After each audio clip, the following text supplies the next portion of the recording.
I want people to understand this ordeal. It's taken a toll on both of us. Casey Anthony's parents respond after 15 years of allegations. I've gotten blamed for something I didn't do, and it tears me up inside. This can change our life. This is serious. This is their final response. The test is about to begin. Please remain still. Casey Anthony's parents, the lie detector test. Watch now, only on A&E. And watch next day on the A&E app. Luxury is meant to be livable. Discover the new leather collection at Ashley with premium quality leather sofas, recliners, and more, all built to last. No matter how many spills, scuffs, or pet-related mishaps come its way, the leather collection at Ashley is made with the durability you need for the whole family. Shop the new leather collection at Ashley and find chairs starting at $499.99 and sofas at $599.99. Ashley, for the love of home. To get the Crime Writers on Aftershow right now, go to patreon.com/partnersincrimemedia.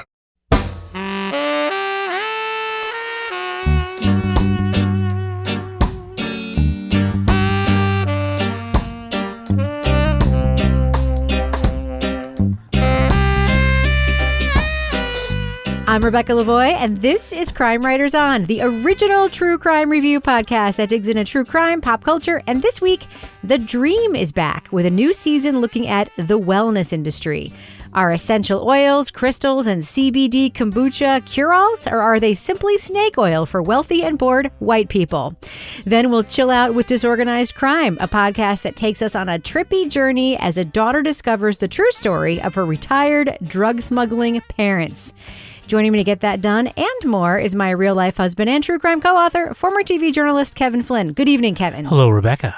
Also with us is journalist, true crime author, former defense investigator, licensed private investigator, and certified cat lady, Laura Bricker. Good evening, Laura. Good evening. I just want to tell you that my really good friend Maggie is getting buttons made, and they say hashtag don't mess with Bricker.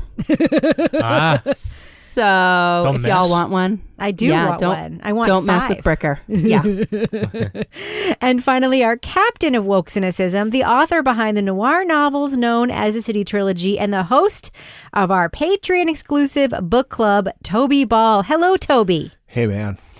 All right. Well, hey, man. I'm going to keep the Patreon promo very short for tonight. Someone's already been moving ahead. Listen. Disorganized crime. All I know is that when I listened to this podcast, all I could think of was like, Toby Ball wants to go back in time and get adopted by those people. We know it. Anyway. Right on. Quick plug for our after show this evening. I am going to sell you guys on watching Cheer on Netflix. That's what's going to happen on our after show tonight. I'm with you, Rebecca, because I've been watching it too. Fantastic. Perfect. To get Toby to watch now. So we're going to discuss it, and we're going to make the case for Toby Ball to watch it tonight on the Patreon After Show, which you can get right now if you go to patreon.com/partnersincrimemedia and sign up there. You'll get the After Show, the Book Club podcast, Laura Bricker's Leave It to Bricker podcast, and Kevin and my very charming and illuminating Married with podcast. All right. Go ahead and yawn, Kevin. I know you want to. Sorry, I was right in the middle of you talking. I know you want to. Last week, it's the tape that I got. Kevin was just yawning constantly without realizing that we're on the same track. And so if I'm talking and he's yawning, like, you can totally hear it. So for anyone in podcast... Maybe you shouldn't talk so much. Maybe you shouldn't be so bored with me. Same thing. All right. Maybe you shouldn't talk so much and I wouldn't be so bored. Wow. This sounds like my house. Are you guys actually ready to start our podcast? Yes. I was ready like 4 minutes ago. Got my Dog the Bounty Hunter tea ready. I'm ready. Let's get it done. Okay, it says infrared sauna detox weight loss. Sauna bar. They have weight loss and detox. Okay, I'm going to go in. The 2018 breakout hit podcast, The Dream, is back for a second season. Last time, Jane Marie and her team looked at the world of multi-level marketing. Now they're turning their attention to a new area of a dubious reputation, the world of wellness. We'll talk to believers. And so the oils actually have an active frequency. And so when they touch your body, the reason that they're therapeutic is because of the way your body responds to those frequencies. And so it's not just an aromatherapy. They have the ability to give therapy to your system. Non-believers. I spoke to one analytical chemist who had been hired to analyze some herbal product. And so he'd broken open a couple of the capsules, a piece of a Viagra fell out. The Dream talks about everything from crystals and medicinal herbs to juices and pills. And Jane Marie reveals a more personal story that uncovers her skepticism about all things wellness. It never went back to normal. What was normal? Not having migraines all the time. Right. You know, not... My daughter was asking me about... Goldie was asking me about this the other day, about kindergarten. Sorry. And I don't remember it, really. Spoiler alert, we are going to be talking about plot points from season 2 of The Dream. So if you want to remain spoiler free, you can go to the time code in our show notes for our thumbs up or thumbs down review. Laura Bricker, I'm going to start with you because this season of The Dream is all about the wellness industry, which covers things like CBD and crystals and powders and supplements and all sorts of stuff. CBD's different, man. Yeah, whatever, Toby. And you are a sucker for all this shit. Would you like to just get that off your chest, Laura Bricker? I have to say, I was listening to this and I was like, oh shit, this is my life. And whenever they said nutritional yeast, the co-host guy, Dan, and I was like, oh shit. But I have a legit recipe for the nutritional yeast, which is like the old hippie recipe that my hippie neighbor gave me growing up. It's yeast. No, actually, people put it on ice cream and stuff. No, Like, it's good. It's good. So I'm going to tell you right up front, this is the best thing, and it's so addictive. Melt some butter, put a little tamari soy sauce, put some of the brewer's yeast, put it on your popcorn. Delicious. But I was like, oh my God, chia seeds. I have a bag in my closet because it was the food of the ancient Aztec warriors. And I was like, I'm going to be an Aztec warrior. I need some chia seeds. I have the maca powder because, again, that was something. I mean, I've been taking Zicam like candy since like before Thanksgiving, and clearly I'm still sick. I sound like a chain smoker right now. So that hasn't done anything. But no, I am their target audience. That's all I have to say. Well, I have to say, one of the most illuminating things in the podcast so far is in episode 3 when they talk about nutritional supplements. And there is a whole section about vitamin C in particular. And it being tied to anything having to do with curing colds is total bullshit. Like, it's totally not true. It's just, there's no evidence of it. There never has been any evidence of it. It's just a thing that someone decided. And now everyone buys after that person said that Airborne, vitamin C cures cancer. So what the fuck? Why am I eating all these oranges? I mean oranges. I'm eating pills. Well, what the hell? clearly you don't believe they work enough, Laura. You don't believe it. Because if you believe it, because I'll be honest with you, I like Airborne. And if I ever feel myself getting a little like icky, like during a fun drive or when we have a busy taping schedule or whatever, like I've taken Airborne. I believe it will work. And I can tell you, like, I feel like it works for me. But the podcast, Toby also makes the very strong point we hear from Dan. The placebo effect is real. The doctors and researchers in the podcast say that it's real. And if you do believe something works, it works, right? I mean, that's the lesson of this podcast, right? Because it's all just complete bullshit. And if it's working for you, it's totally the placebo effect. Or it's working against you in the case of like St. John's wort. Yes, making your birth control ineffective. Right. Or occasionally you get a capsule that's got half a piece of Viagra in it. And maybe that's helpful. Woo, and then you have a good night. All right. I think I should point out right now that I am drinking the kava tea. Because oh my God, Dog the bounty hunter said that the kava tea would make me super relaxed and peaceful. Laura, those are garbage people. I can't wait for disorganized crime. You know, it's just so I went to a CBD store the other day just to like see what the deal was. And they talk about it exactly the same way that they do essential oils. Right. You know, it's just like, you know, it's something about how your body's not in balance, and the CBD like kind of senses that, and it does what it does and brings it all back. And I'm like, oh, really? And it's like, yeah, you can drink it, or you can like put it in your hair, or you can rub it on your skin, or you can like, you know, it's like there's like all like literally any way I do it, it's gonna help me. Like it just doesn't matter. Like anything I have a problem with, I can ingest, rub on, look at, and it'll do it. This is weird because like real medicine doesn't work like that, does it? No. So it was bizarre. So I my ankle was sore from playing basketball, and he gave me a like little free sample to rub on my ankle because he thought it would make my ankle feel better. Did it? Well, I think there's something in it so that like my skin was tingling, but it didn't actually like make it more comfortable to walk. Yeah. So I don't know. It seemed like I didn't believe enough apparently to make it all. You didn't kind of come through. Kevin is dying to say something. I think that if this podcast goes on long enough, it will eventually piss everybody off. Ooh. Because it's going to slay everyone's darlings eventually. What's my darling? Well, I don't know. I mean, they really have said, laid out that they're going to, it's easy to poo-poo crystals, right?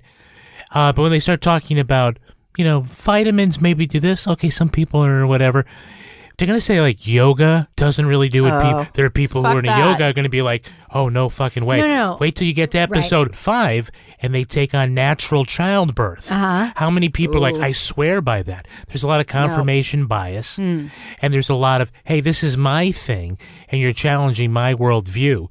I think that eventually they're going to come around to the thing that you love, right, or that you really believe, right, and it's going to be challenging. We have so many conversations at my job about CBD.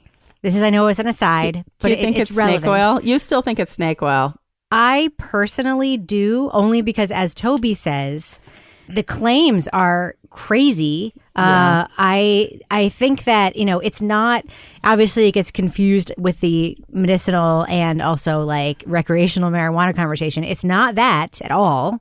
And I just can't believe how many incredibly like reasonable people talk about this stuff and can never say anything concrete about it. It's always like, I just have a feeling. About what? CBD oil. Since I started putting it in my coffee, I just have a feeling.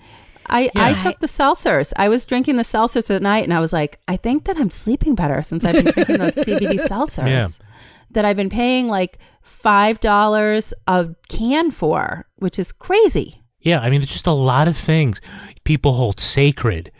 They're going to be heretical to somebody every episode. Right. And I think that that's fascinating. So we've already covered that Laura is a total sucker for anything that anyone puts in front of her.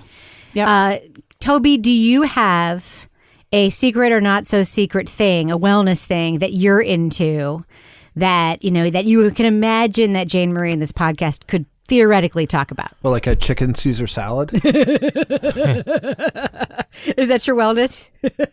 Actually, my wellness thing, which I just started, is oat milk. Nut milks? Because Jane Marie does love those nut milks. Does she love those nut milks? She says it a couple times. She likes saying the words. Nut milks. Smoothies, vegan ice cream, and raw snacks. I like just saying nut milk. Yeah. Yeah, oat milk's not too bad. Yeah, I don't know. I mean, it's funny because when we're listening to it, in some ways it's like the crystals, like, not that I believe in them even in the slightest, but there's at least like a history there. Like I know taking a class when we were reading like these old texts about shaman and from way, way, way back. And they talk about like removing crystals from people's bodies and putting crystals in people's bodies. And that was like a thing that was part of that religion. So at least there's some like kind of historical context, but this sort of pseudoscience about where you're going to use essential oils and it's going to get your frequency back on track is just, it's bizarre. Yeah. And I know, and I'm sure I'm like right now alienating some of our audience by saying this, but I just kind of feel like you're going through sort of mental gymnastics in order to convince yourself that something works. But the explanation that you're given just doesn't really make any sense. It's like being audited in Scientology. It sounds exactly like that. It's the same. It's like you don't really have a frequency. Exactly. Like you don't have an optimum frequency that, some oil that you put into a nebulizer or whatever is going to suddenly like get you to the right frequency. But I really wish I knew about frankincense extract before my radiation. Really? Yeah. Why? Well, my whole cancer experience would have been so different. It just implodes, right? Just all those cancers, boom. I've been like, okay. Well, let's talk about something about the podcast itself, because season 1 of The Dream about MLMs was much more of a structured journalistic style story where it was an investigation and one of the producers actually joined an MLM and it sort of took us from the bottom of the pyramid to the top with this financial data journalism. This season so far is not like that. This is a narrative playful, sort of very personal kind of story. I was not at all surprised to hear, we were talking about before we recorded, and Kevin knows I'm a podcast geek like times a million. I was not at all surprised to hear that Peter Clowney is involved in this season and is an editor of the podcast, because to me it has his fingerprints all over it. Peter Clowney used to be with Gimlet, and he's worked on a lot of shows that if you just look him up, you'll see all the different shows that he's worked on. His editing style is the extemporaneous conversation. He veers toward leaving that stuff in. All right, cheers. These are beautiful. She put a little strawberry. Okay, I smell it. Do you smell it? No, not at all. Okay, I taste it and smell it. The CBD. And there's a lot of that in this podcast, and I found myself listening to it. I loved those parts, and I thought they were fun and cool. They reminded me a little bit of like the Dan Taberski narrative style. But I also, as I was listening, kept thinking like, this won't be for everybody. Not everybody is going to love that episode 2 is basically this walk down the street with Jane Marie talking about the fact that she loves Taco Bell and them popping into all these stores, and then it kind of getting into her personal story with her head injury. As I was listening to it, I was like, not everyone's going to like that. Am I not wrong, right, Kevin? Yeah, I mean, 2 points. One, when you drop someone's name like Peter Clowney, you sound like one of those jazz experts. Like, oh yeah, that's Paul Desmond on the sax or back there. Yeah, you know, it's like you can tell it's not Coltrane because of the resonance of the. So there's that. Yeah, I mean, if we have to talk about something, I would just say episode 2. I think should not have been episode 2. I think it was way too soon for that. They ended episode 1 very strong on a very substantive note. And then this got a lot of, we're going to walk around and be cute and look at us being cute. And then it's going to be very intimate. And I feel like, you know, not everybody listened to season 1 or did a long time ago. And I just think it was like a lot to thrust upon the listener at this moment. To lean on our relationship with Jane Marie as if it's been a continuing and then relationship. to bring into this very, you know, have her explain this very intimate part of her childhood and her pain. I fell out of an open staircase onto a cement floor on my head from the top of the stairs, which is like a ceiling height. They called it a diving accident, which is very compelling. I'm not minimizing it. I just feel like it shouldn't have been the second episode. Right. I would have much rather seen a lot of momentum and build up a lot of facts about the different wellness schemes and these things that were talked about, and then have that episode to explain why she's doing what she's doing. Why she's so skeptical. Yeah. Yeah, which I think would have been good there. And then it just sort of. There wasn't a lot of meat with the potatoes that they gave in episode 2. Yeah. Another big element of episode 2 is her relationship with Dan and his relationship with wellness.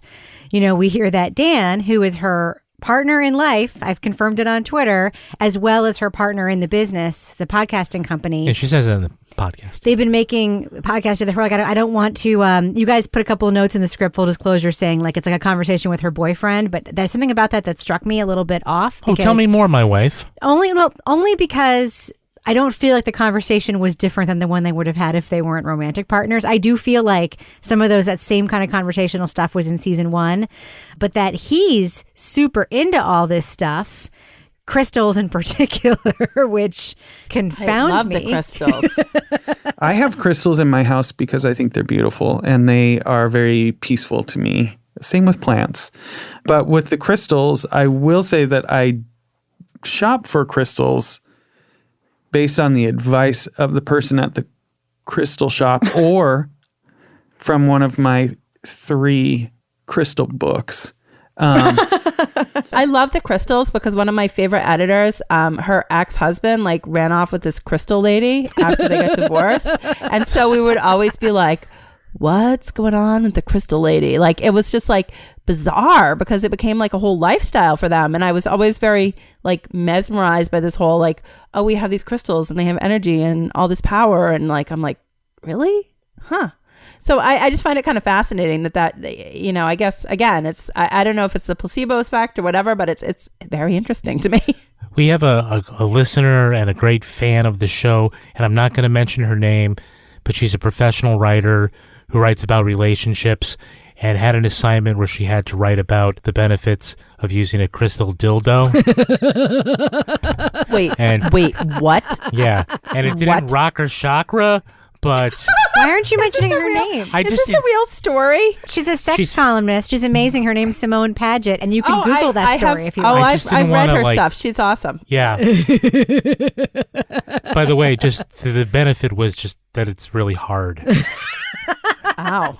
You know? Is that a benefit? All right. So you don't need that half a capsule of Viagra from your vitamin for that crystal. It doesn't change your frequency, in case you're wondering. Well, I want Toby to weigh in on what I was talking about earlier, which is the departure in narrative style of this podcast. Well, let's get back to that. This podcast. Toby, what are your thoughts about the departure? Wait, have we started our episode yet? So Toby had to put down his crystal fleshlight. Can you just imagine Toby like making an appointment to go to like the salt cave, rubbing CBD like on his elbows? I've been to the salt cave. I know you have, Laura. Oh, Listen, God. we know you'll fucking try anything. Toby, we were talking about the narrative departure of this podcast, and my feeling as I was listening that as much as I loved it, I also could preemptively relate to people listening to the same material and not loving it as much. What did you think of that episode 2 swing to the left and the more loose kind of freewheeling nature of this season in general? See, I don't mind. Like, I think it works pretty well when they're talking about substantive stuff. I mean, to me, it's like being like the silent part of a conversation with people talking about something they know about that I think is kind of interesting, you know? So I think that conversational part works fine. Episode 2, like it was kind of a tough one for me in that it seemed like a little bit like an indie movie or something where they're like kind of walking around and having cute banner and there's a theme and there's like sort of the odd couple aspect to it. And then it goes to this horrible story that she tells about her traumatic brain injury and you know, falling when she was, you know, 6 or something. And I mean, it's an awful story and very affecting. But I'm just not sure how that relates to everything else yet. And I thought maybe that was going to be something that was going to come up in the next episode or whatever. Maybe there's something down the line. But like I think Kevin said, you know, it seems like it kind of felt like you just meet somebody and then they tell you this like really troubling secret about themselves. Mm-hmm. And you're like, that's a lot. Yeah, it's a lot pretty fast. Yeah. So it works better than I would have, like if you'd described it to me, I think it works better than I would have thought it would. And I think they're both sort of appealing hosts and you know, the research they've done is interesting. The extended interview they have with that woman whose name I'm going to forget, where she's talking about the supplements, I thought was really interesting. So, you know, I was pleasantly surprised by that. Yeah. And with the exception of episode 2, you know, I found it, I was enjoying it, definitely. Well, the one thing that episode 2 does, and maybe you guys would have felt differently about it had it actually landed this particular plane. Episode 2 is the only episode so far that talks about who the consumer is for this. It is wealthy, white, bored people. I wrote that in my intro on purpose. Oh, no. Because... Sorry, Laura. Oh, sorry, Laura. but she does talk about just the inherent privilege of this particular kind of wellness and the gentrification of a neighborhood around the wellness industry. The fact that that's considered like a gentrification of sorts is interesting. It's fascinating. It's like you have your pop-up shaman shop and your like cafe that leans on coffee and has, you know, CBD snacks in the background. And right next door, you have one that leans more on their like CBD food with coffee in the background, but it's essentially the same thing. And I think the reason why it hooked me in particular was Jane Marie's aside about the awesomeness of Taco Bell. We're walking out of our office, and what I wish is that we were walking out and taking a right, because down that way is where the good stuff is. What's the good stuff? Gold Star Diner. It's Kentucky Fried Chicken, I think. That way? No. Wait, what? Isn't there like a Kentucky Fried Chicken Taco Bell? It's just Taco Bell. Oh. Doesn't need to be anything else. Because in fact, she's not wrong. Taco Bell is fast food that has a bean burrito that is not terrible for you, that is always the same and is always delicious. I'm calling bullshit because I don't think she gets the stuff with the beans in it. She likes, like I do, all the stuff with that delicious ground beef products. She does sort of make fun of Dan for all of his nutritional choices and so forth, right? Yeah. Well, look, here, can we talk about the writing then? Yes. Because that's kind of what it leads to. Yeah. Is that I think that I really like Jane Marie's writing, her delivery. It's very true to her. That's something I think we're also going to be talking about in the next review about the narrator. She really sometimes gets close to the edge of being fawning a little bit, but I think she's very enjoyable and entertaining, and she does let her intelligence come through in talking about these things. She's a woman and she's smart? No, I'm just joking, Kevin. Oh my Totally God. kidding. Do not at me.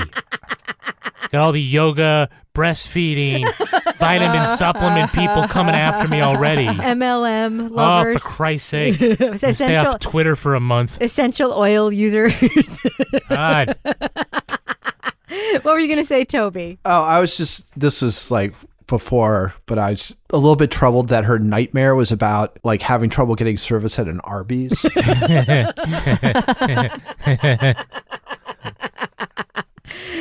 Who hasn't? Strange little moment. Who hasn't had that nightmare about bad service? I've never been to an Arby's. I've been to an Arby's once in like Missouri, maybe, because that's all they had there. My nightmare is actually getting service at Arby's. So a few months ago, by the way, I love that this review has totally gone off the rails and we're just like it's kind of like this podcast. It's fantastic. We're just going to go off on a tangent. It's like we're just sitting around talking, which is kind of what this podcast is. So a few months ago, we had some leftover roast beef.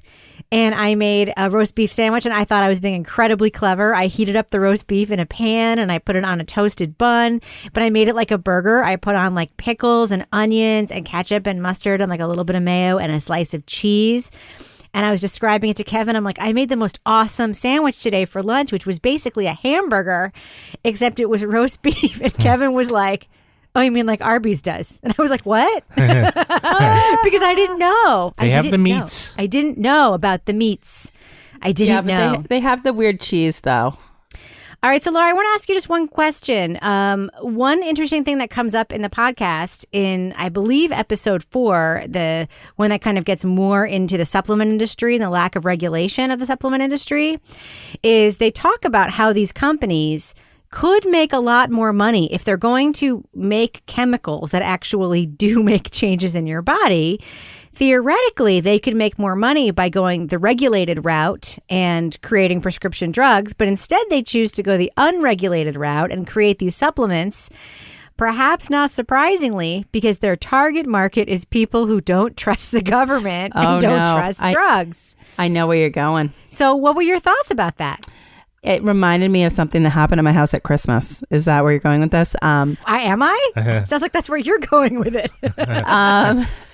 Uncle Walt, who, has some trust issues after his work at the nuke plant, wanted to give me a book for Christmas called Lies Your Doctor is Telling You. But he didn't think it would go over well with my doctor, so he didn't give it to me. But, but there is... Stop. The guy who worked at the nuclear facility. Yes. Yes. He's going to tell you about the lies that your doctor That's right. is telling you about your health. And by the way, Laura Bricker's doctor also doesn't believe in Lyme disease. It's a whole thing. It's a rabbit hole. Oh my God, right, yeah. Yeah. But, so I didn't, but I have to say there is something to be said for, advocating for yourself in the health system. And even when you have a good relationship with your doctor, always asking questions. I don't think there's lies my doctor is telling me, but I will say, like, when I've gone to my doctor and been like, oh, I want to take like melatonin, or I want to take this or that or something, my doctor's like, well, you really can't tell the actual like value on that because it's not regulated. So, and I've had a couple doctors say this to me. So there is something to be said for that side of things, but I don't know. The melatonin still helps me sleep, so I'm going to still take it. But melatonin is a chemical your body actually makes, and so you're just giving yourself more of it. It's not the same thing as eating the bark from an obscure tree that nobody has ever heard of, or putting some oil on your elbow pit or whatever. Ebola can't be next to cinnamon bark. Exactly. No, it's exactly the same thing. It's just science. It's science, man. I don't know. I mean, so we had Lies Your Doctor Tells You, and then we had the survival book of how to survive in prison that he gave my son for Christmas. So, Perfect. I mean, there's a lot of things we learned at Christmas this year. Well, I think we've probably gone backwards, forwards, sideways, and down many alleyways in this conversation. I'm not sure our listeners have learned a lot about what's actually in this podcast, but I don't think that matters. So I think we should do what we do. Gives our thumbs up or thumbs down review for season 2 of The Dream, which focuses on the wellness industry. Laura Bricker, I'm going to start with you. What do you think? Thumbs up or thumbs down for season 2 of The Dream? I'm going to go with thumbs up. I mean, I'm going to say this isn't what I would consider like a journalistic podcast, but I think it is sort of calling out all of us for being suckers, me mostly, for like, because I'm like listening to this, I'm like, oh my God. I mean, we all get sucked into all these like, oh, you can take the, goji berries and they're going to cure you from cancer. And like, this is going to save you. And I mean, I looked in my pantry after I listened to this and I was like, oh shit, like all these empty boxes of stuff that I thought was going to like save my life. So I think it's really interesting because I think it's a really interesting commentary on sort of where we are in the health and wellness industry right now, but also sort of, it's kind of entertaining at the same time to listen to. Toby Ball, what about you? Thumbs up or thumbs down for season 2 of The Dream? Well, Laura keeps saying like all of us and we. Toby, I'd like to remove myself from that. You have goji berries. I know you do. I've got no goji berries. Well, I guess I could because I don't know what they are. I do take melatonin. I will fess up to that. I like this. Again, with episode 2.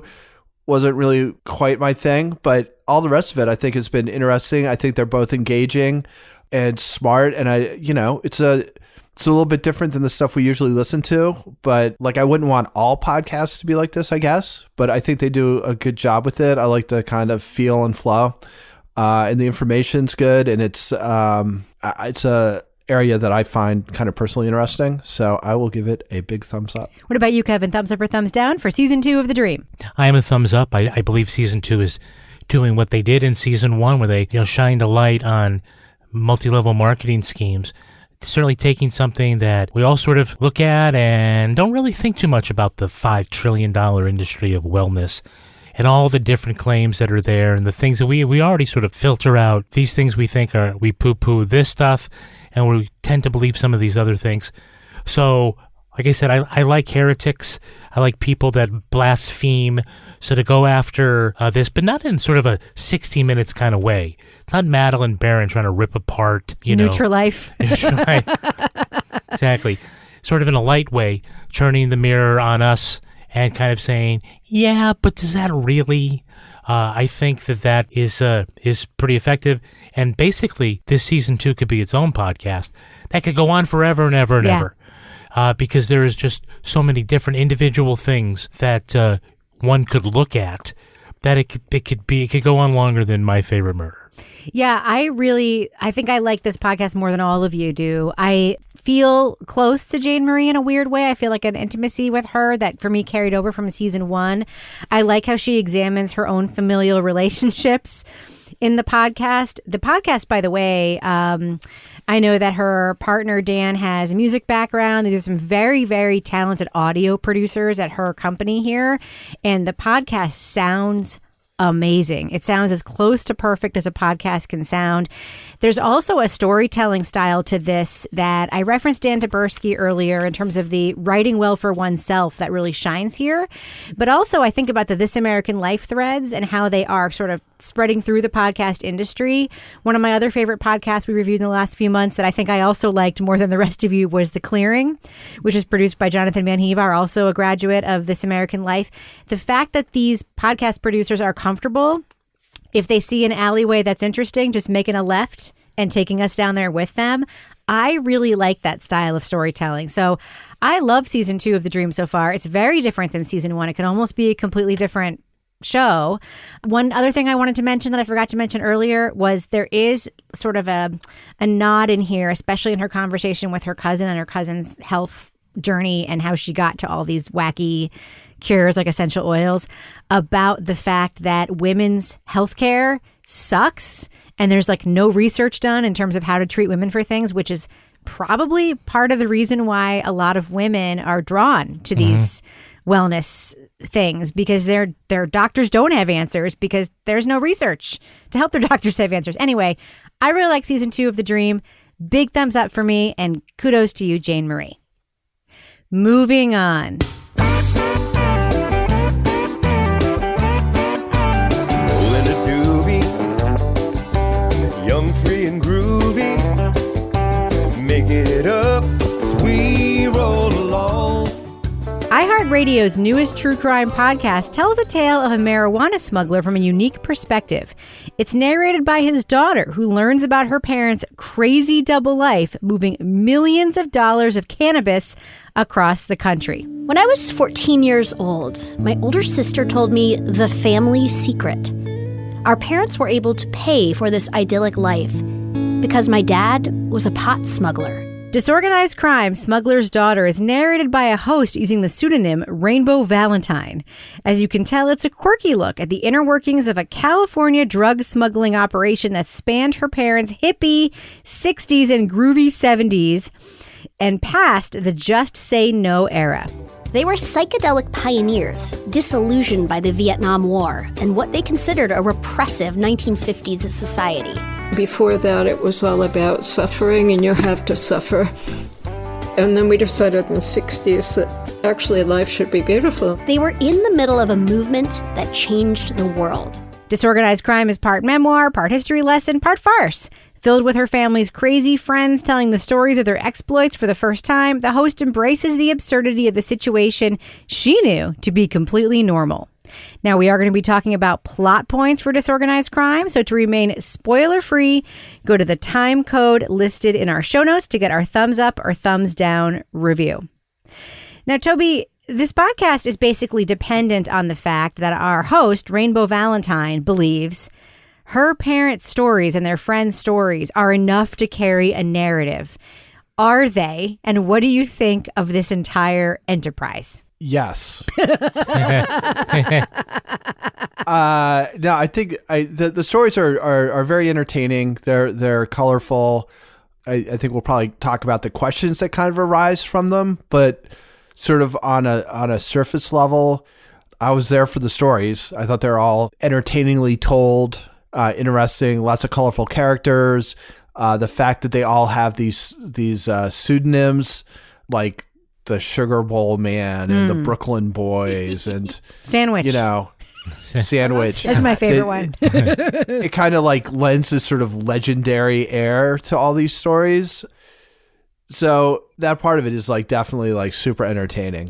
Now, Laura, you grew up with people like this in the countryside of Vermont, did you not? I did. Yeah, the good old days of Vermont. Like, I mean, I had friends in high school whose parents were like, trust fund kids who moved to Vermont to, grow weed and got busted. So I lived the dream. That's the dream. We already established. You've been living the dream. I have been sprinkling living the dream. it in your coffee. Yeah. I've been taking the Juice Plus pills and everything. But, listening to this, all I could think was like, these are some people I would like. At first I said, I'd like to go spend a night with these people and hang out with them because they sound super entertaining. And then Ken and I were talking about it and I was like, I think I need a week with these people. Quite honestly, because Toby, you're there with me. Do you want to go spend a week with these people? Listen, like, let's Toby, do in his it, mind, Tobes. he's with them Come all on. the time. All I could think about, listening to this whole podcast was how well Toby would have fit in with this whole crowd.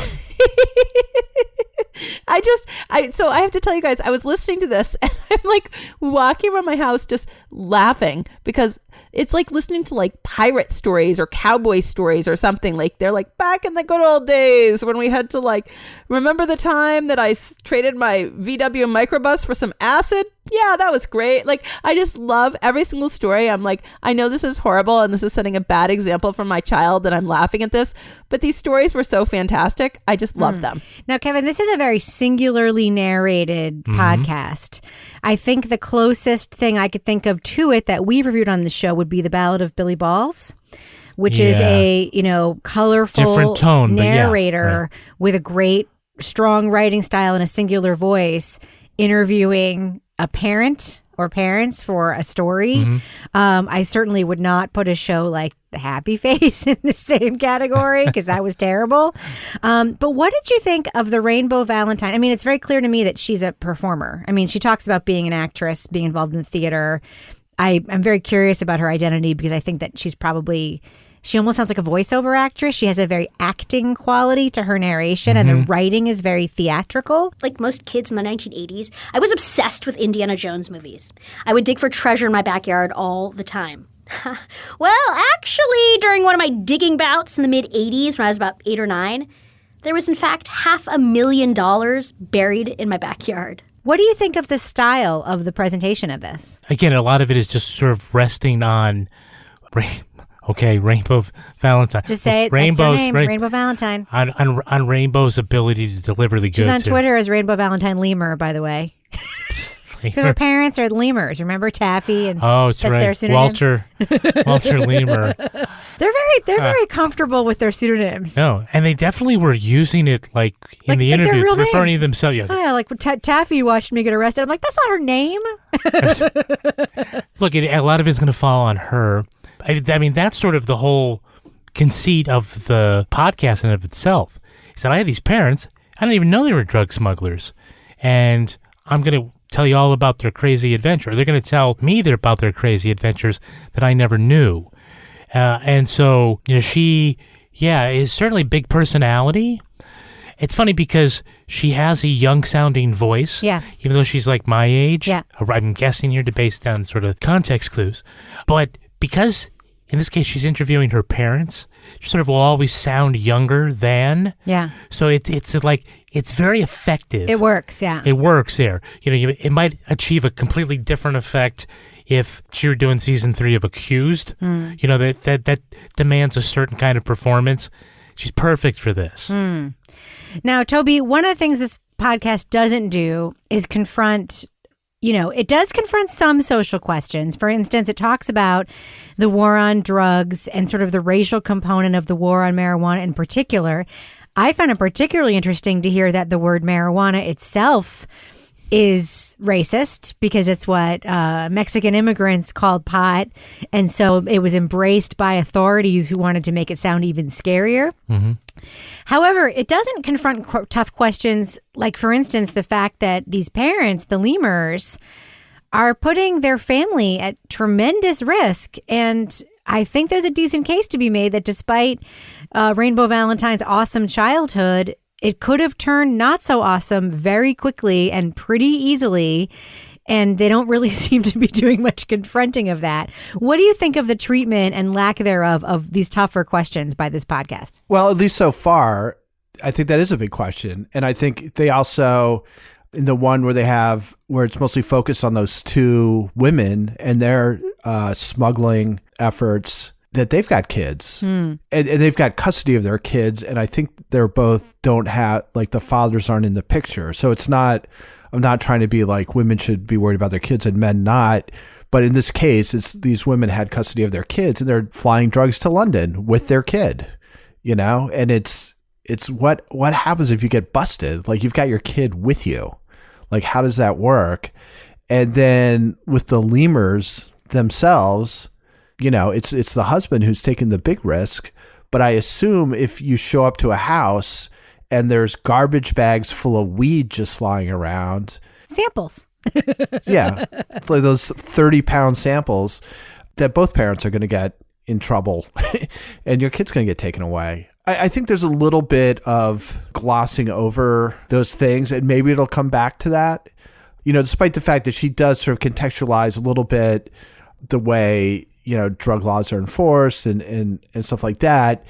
So, there's some weird sort of things that are sort of being unexamined in it. And I don't think it like detracts from the thing as a whole, but it is sort of questions that it raised in my mind. Yeah, I'll tell you, to me, that the connecting thread between The Dream and this podcast was it is absolutely soaked in white privilege. It's just soaked in it. Like, that is, it is the most white privilege-y situation and set of stories, and sort of their proximity to fame and to these like important moments in what's happening in the culture at the time, that her dad was in Alice's restaurant, and that her mom was basically like having relationships with all these famous people. It's very much steeped in privilege in a way, and I think that Rainbow Valentine goes there lightly, treads lightly over that, but doesn't. It's certainly, if you're looking for the hard-hitting examination of that, this podcast is not that. Laura, what do you think of sort of the, this family's proximity to these important moments? It happens over and over and over again, like Timothy Leary and her dad being in that movie, and her mom marrying the famous jeweler and then also marrying a famous actor. What do you think of all that stuff? I just thought it was super fascinating. I was like, this is, like I said, I want to spend some time with these people. But I was like, when I was listening to Timothy Leary section, I was like, wait a minute. Didn't we watch a whole documentary about when the CIA was actually at that same place in upstate New York? Yeah. And I'm like, wait, it's coming back to me. Wormwood. Yeah. But I just thought it was super interesting because it was just like, it was historically listening to like, oh, this was happening then. Oh, Janis Joplin is wearing her mom's fur hat. Oh, now they're doing this. And then the other like sort of cultural thing at the time, I also really found it interesting to listen to like the whole anti-marijuana movement and how like the newspaper industry was like, well, hemp is stronger than paper, so we got to get rid of them. And then that ad. These high school boys and girls are having a hop at the local soda fountain. Innocently they dance. Innocent of a new and deadly menace lurking behind closed doors. Marijuana, the burning weed with its roots in hell. Reefer madness with the devil's roots. Yeah, the devil's roots. I was like, what is it? It leads to abortion and suicide. Yeah. But even and like rape and murder. Oh, it was crazy. But even like Rainbow is like, well, the weed was fine, but those coke guys were super sketchy. Now, Laura, I know that you're a little bit younger than the three of the rest of us. Yes. So I'm not going to direct this toward you unless you have something that you'd like to share. Okay. I found myself thinking, listening to this podcast over and over and over again. I was born in 1973, so I have like a pretty strong memory of especially like the late 70s.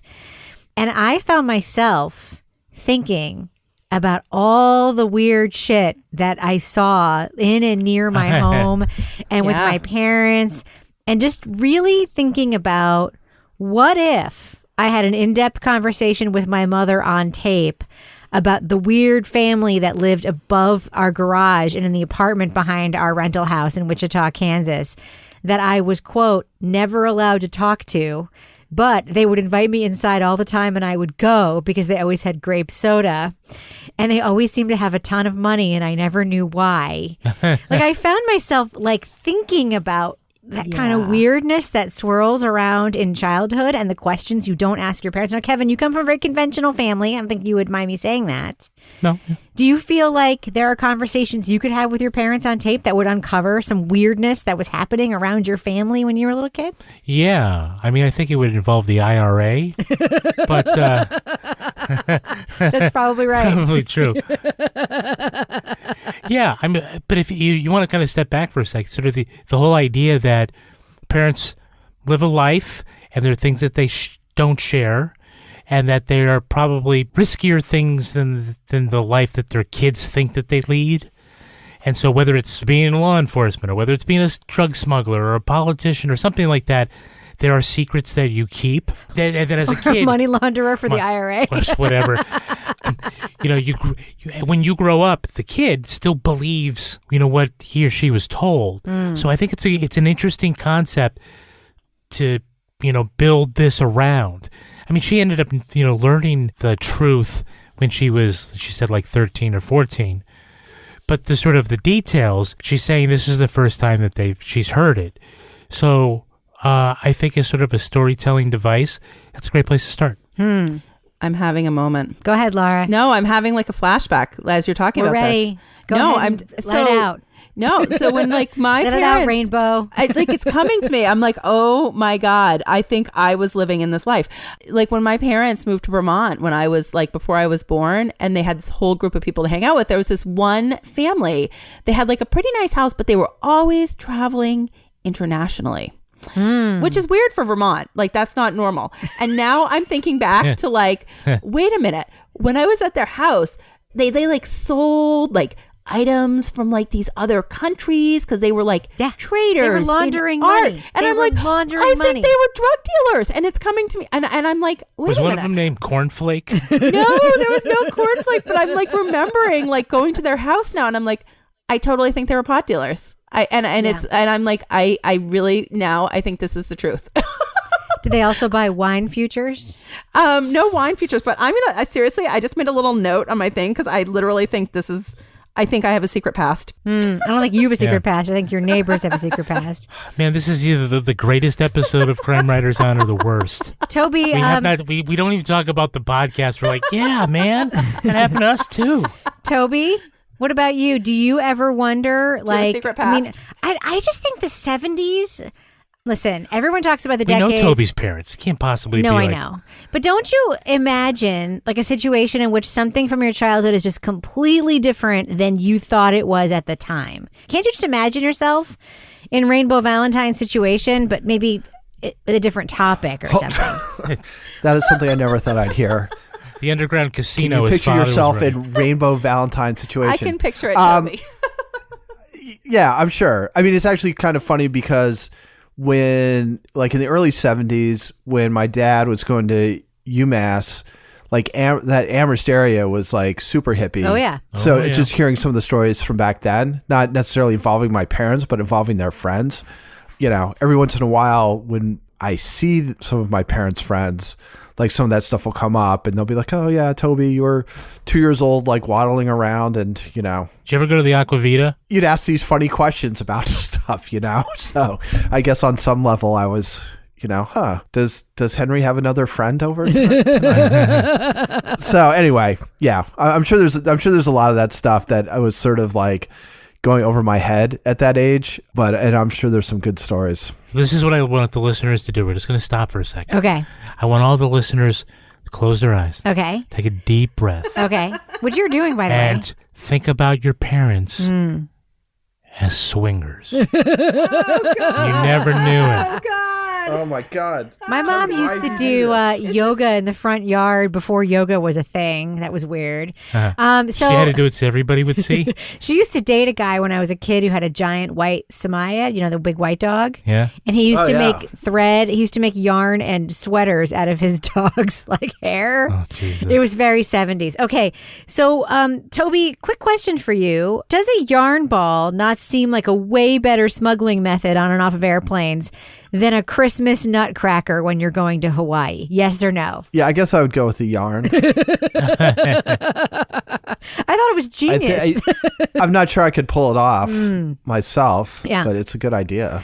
Laura, what did you think of the fact that Rainbow Valentine's dad, as much as sort of like a salt of the earth hippie he was, even though he hates the word, really appreciated the finer things in life and wanted to like buy the best truck and transport them by helicopter to the local airport and all these things that actually just kept getting him in huge trouble because he just had his taste was just too fine. Yeah. I loved when they went to Hawaii and they're like paying it for everything in cash and they're like, something seems sketchy here.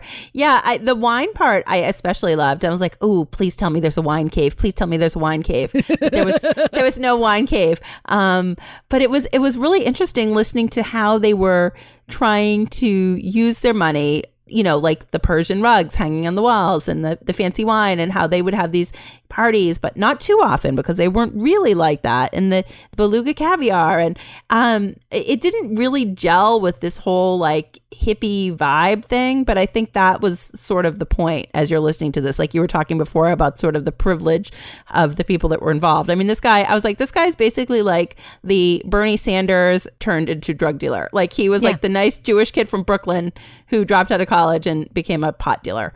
It was fascinating. The whole, you know, wine part of the story and everything. And I want to know more about what they're doing now. Like, and that's why I keep listening. Like, how did this all come to a crashing end? You know? Right. No, I agree with you. Kevin, one thing that I know criticism you and I both have I do think this podcast is a little overly long. And I think that, like, for instance, the episode about the mamas, like, I didn't care for it. I see in your notes you didn't care for it. Yeah, I just thought it was different. Yeah. And took us away from what the story is about, which is about this family. Like, stay in the good stuff. Stay in the lane. It was fine Yeah. in and of itself. Yeah. But it took me away from the characters I wanted to know more about. Yeah, no, I felt the same way. Well, let's do what we do. Let's tell our listeners, thumbs up or thumbs down, should they check out Disorganized Crime, Smuggler's Daughter from iHeartMedia. Laura Bricker, I'm going to start with you. What do you think? I'm going to say yes, because I won't call this like a journalistic podcast. I'll say this is like hanging around. I think you should pour yourself a glass of wine or whatever else you're going to take from our last podcast. And it's like... Or this podcast. Like, smoke a big joint, whatever. It's like hanging out with some really fun old hippies for the night and hearing all their old, really fun war stories. And it's just really entertaining. It's kind of like a different era. So I would say, yes, listen. What about you, Toby Ball? Thumbs up or thumbs down for Disorganized Crime, Smuggler's Daughter? Yeah, I liked it a lot. I thought it was very, very entertaining. You know, again, this is another one that's a little different than the stuff we usually review, but I've enjoyed all the episodes. I agree with you guys that the one with the two women was the weakest of them, but I give it a thumbs up. I've found it thoroughly enjoyable. What about you, Kevin Flynn? What do you think? Thumbs up or thumbs down for Disorganized Crime, Smuggler's Daughter? I'm a thumbs up. I forgot to talk about the theme music. I like the theme. Oh, the original song? Yeah. Oh my God, can you sing it? I've been singing it. Smoke, I'm just going to play a clip it. of that right now. now. It's so fun. Rolling a doobie, young, free, and groovy, making it up as we roll along, rolling along. So I thought this was really breezy and, yeah, just a different way to tell a story. Rainbow Valentine is very charming, and, you know, you gotta love her parents. If you're looking for a deeper dive into the drug war and the consequences of their actions and the pros and the cons, that's not what you're gonna get. You're gonna get their story from where they were in this time in history, in this industry. And it's just, you know, it's like one of those other podcasts that, while we're talking an awful lot about the things that we learn and the stories about, oh, I never knew that, boy, that was crazy. You know, to put a safe underneath the sink and it floods and they literally got to launder the laundered money. I think this rises and falls on the strength of Rainbow Valentine and her sides sometimes. Again, I'd say, you know, a little forced, but overall, she's a delightful character herself. Well, I am also a thumbs up for Disorganized Crime, but I do have a couple criticisms, and this is where I'm going to say them. Number one, if you are a person who says, okay, boomer a lot, and you don't like boomers and how each one of them seems to believe they are solely responsible for all the cultural shifts that happened in the mid-20th century, you may not love this podcast because there's a lot of boomers blowing smoke in this podcast. More ways than one. Number two, the podcast is beautifully made in some ways, but the levels suck. What do you mean by level? You mean the audio Yeah, levels? I mean the audio levels. I agree with that. Yeah, it was horrible. Rainbow Valentine, I know that she did a lot of the recording herself. However, there is a mic technique issue where when she sort of trails off on sentences, she kind of goes like this off mic, and then she goes back as. Her signs are really good. And the difference between her narration tape and the field tape or her interviews with her parents is jarring. If you are the kind of person who is made crazy by turning the volume up and down and up and down and up and down on podcasts, I just want to give you a trigger warning. You will be doing that a lot when you listen to this podcast. The final mix, the levels just could have been a lot better. I don't blame Rainbow Valentine for that. I don't know who did the production and mixing, but the story was not well served by the fact that the auto leveling feature, either in Pro Tools or Adobe Audition, was not used for this podcast. It really needed to do some strong volume matching here. It would have made a huge difference to my listening experience. Finally, I really like the podcast mostly because of the angle, the strength and the vulnerability of Rainbow Valentine herself in putting herself out there and telling the story. One of my favorite moments is when she calls her partner, her boyfriend, when she's at the storage unit and she's just debriefing. There's some real authentic good stuff here. It's light on history. It's sort of light on family dynamics. It doesn't take many deep dives. But it's very entertaining except for those minor quibbles. So thumbs up for me. Now it's time for my favorite part of the podcast, a little something I like to call the crime of the week. Careful what you say to the staff at Tom's Diner in Denver. They've charged customers 38 cents for telling a, quote, stupid question. They're not hiding it either. When you get the bill, you'll see a charge for a stupid question right under your breakfast burrito and Denver omelet. It's not the staff being mean. They've been charging customers for their dumb questions since they opened in 1999. And customers are in on the joke. That's why they'll ask whether there's water in the ice and what the dues are for the turkey club, just so they can get dinged by the staff. But not all stupid questions are created equal. The waiters have been told not to charge for legitimate questions, even if they think they're kind of stupid. These kinds of changes might make the diner too expensive for some of their dimmest customers. So panel, why stop at stupid questions in a diner? If you could hand out 38-cent fines for anything, what would you pick? Laura Bricker, I'm going to start with you. The people that go to the grocery store and they pull over their cart in the middle of the aisle so you can't get around them. And they are oblivious to the fact that you were behind them. I'm sorry, the Brichter scale's going off here. Yes, those are the people that I would find 38 cents. I might find them 38 cents double because, like, it's one of my biggest pet peeves. So that's what I would do. Spatial awareness, people. Like, look around you. Pull over to the side. Pull out of the way. Stop blocking my way. Joey Ball, if you could hand out 38-cent fines for anything, what infraction would you assign those 38-cent fines to? Throwing cigarette butts out the window of your car. Yeah. Oh, I think it's actually more than 38 cents. That's pretty icky. What about you, Kevin? Bringing your fucking kids to the movie theater. If it's more than PG-13, take them someplace else. So mine is people who, when you want to pass them on the highway, speed up. Yeah. So that you can't. And then when you pass them or when they pass you, then they slow down again. Like, I hate drivers who just want to be first for no reason. I hate that. It's like their so caveman much. brains. Like, I don't want to get eaten by the pterodactyl. Exactly. 38 cents. 38 cents. We should probably wrap it up on that note. But before we do, Laura Bricker, do we have a cat of the week this week? This is an Australian animal this week because we talked last week with everything. So Nicole Farrell, one of our Australian listeners, Happy New Year to the crime writers from Perth, Western Australia. She's nominating Ruby as cat of the week. Ruby's actually a dog. There's some sad little pictures of Ruby. Ruby was found wandering when the rangers called the number on her microchip. Her so-called owners decided to surrender her at the ripe old age of 14.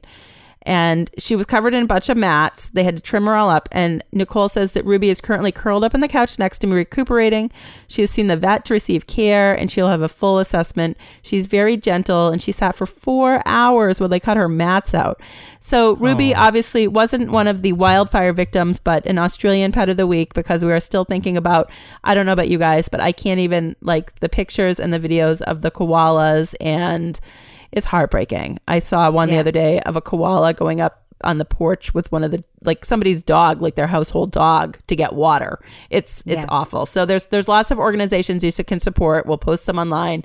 But for right now, Ruby, cat of the week. Nice. All right, Laura Bricker, if folks want to pitch their animals to you, whether they be cats, dogs, koalas, lemurs, or any other sundry wildlife, how can they find you on Twitter? I do like lemurs, at Laura Bricker. And of course, you can also send us your pets of the week by email at crimewriterson@gmail.com. We've been getting tons of submissions that way lately. It's been awesome. Toby Ball, folks want to reach out to you online. How can they find you on Twitter? At TobyBallNH. And Kevin Flynn, if folks want to reach out to you and say, thank you, Kevin, for allowing Rebecca to let the show go completely off the rails this week, how can they find you online? You can say thank you at Kevin P. Flynn. And if you want to follow me on Twitter or Instagram, you can find me at Reb Lavoie. You can also follow the show on Twitter at Crime Writers On. And I encourage you strenuously to join the amazing community in our official Crime Writers On Facebook discussion group. We also have a regular old Facebook page, by the way, which I promised Meredith, our web maven, I would not say is boring. Line editing is done by the very handsome Henry Lavoie. Our web maven and newsletter captain is Meredith Plunkett. Sign up for our newsletter at crimewriterson.com. It's packed full of great stuff. Support the show on patreon.com/partnersincrimemedia, and you'll get our after show right now. Plus, Married with Podcast, Toby Ball's Deep Dive Book Club podcast, and Laura Bricker's Leave It to Bricker podcast. Our theme song was performed by the New York Ska Jazz Ensemble and used with their permission. This show was recorded in the Yoga Loft above the Bodega in Bay St. Louis, Mississippi studio, otherwise known as Studio C, the closet in our New Hampshire basement, where our boomer dad also used to hide 60,000 pounds of pot. On behalf of all the crime writers, thanks so much for listening. We will catch you later. Man. I have to tell you guys, like, poor Ken is like so annoyed because I'm like with my new AirPods, my new favorite friends. Isn't it so easy to ignore your family with AirPods? It's gone a long way to improving the whole overall life of my family because I just put them in. But I put one under my hair and I'm listening to this and I just start like laughing and I'm like, like they traded their RV or their bus for acid. And he's like, shut the fuck up. What are you doing? And I'm like, no, it's so funny. And he's just like, you're so fucking annoying. And I'm like, no, it's like saving my life right now. Wow. So I should just say, if anyone ever hears this tape, no, Ken is not an asshole. He's awesome. And I'm willing to bet that Laura was, in fact, being super fucking annoying. I was just walking around the house, just like spontaneously laughing. And he's just like, we have an impressionable 13-year-old in this house. Would you stop glorifying pot? And I'm like, Ooh. No, it's really funny. Snap.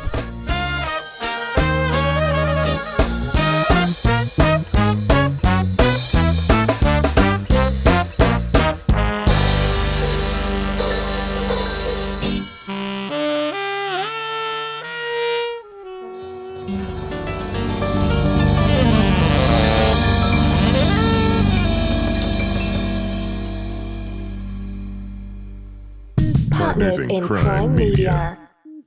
Luxury is meant to be livable. Discover the new leather collection at Ashley with premium quality leather sofas, recliners, and more, all built to last. No matter how many spills, scuffs, or pet-related mishaps come its way, the leather collection at Ashley is made with the durability you need for the whole family. Shop the new leather collection at Ashley and find chairs starting at $499.99 and sofas at $599.99. Ashley, for the love of home.